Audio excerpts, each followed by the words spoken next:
Thank you for joining us in today's edition of Trojan Talk. My name is Jimmy Nichols, and I am joined today by Shelly, who is the conference host of Things That Go Bump in the Night. Thank you so much for joining us. Thank you for having me, Jimmy. I'm excited to be here. Wonderful. So let's go ahead and get right into it. So what can you tell us about this year's upcoming conference? Things That Go Bump in the Night is an international literary conference on all things spooky. So any kind of scary literature that you can think of, we'll be having it. That includes domestic horror, body horror, gothic short stories and novels, as well as some popular fiction like Twilight. We'll also be discussing the works of certain authors like Stephen King, Anne Rice, and Edgar Allan Poe.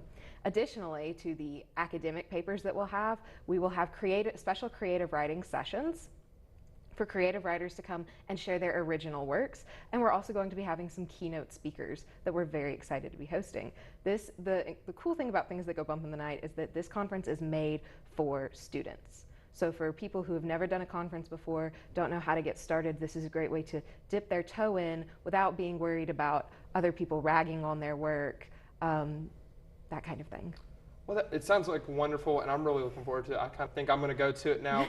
But can you kind of explain, you've already shown us the benefits. Can you tell us some other reasons why it's beneficial for students to go and join this? Yeah, students should absolutely be looking at academic conferences. For one thing, it's a wonderful thing to have on your CV because it shows that you're interested in your work outside of the context of school. In other words, you're not doing something just to get a grade for it. It's a great way to get creative, have a passion project on the side, as well as meet people. This is an international conference, so we're having students from all over the world. So far, my favorite part of organizing this has just been talking to so many different people, learning about all these different stories from so many different countries.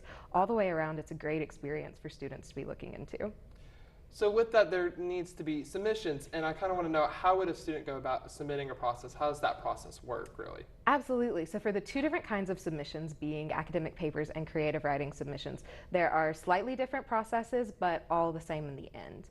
If you wanted to submit an academic paper, you would send what's called an abstract or a proposal, which is basically just a short summary of what your paper or project is about. And you would email that to me at ashelley226206@troy.edu. For creative writers, you'll submit also a short summary in 100 to 200 words of your creative writing piece. Along with that, you'll want to include the title as well as some keywords so that I know what the story is about. When is this conference and who is invited to it? The conference is being held over Microsoft Teams. In other words, you can join from anywhere in the world from October 16th to 18th. The schedule is forthcoming and everybody is welcome to join.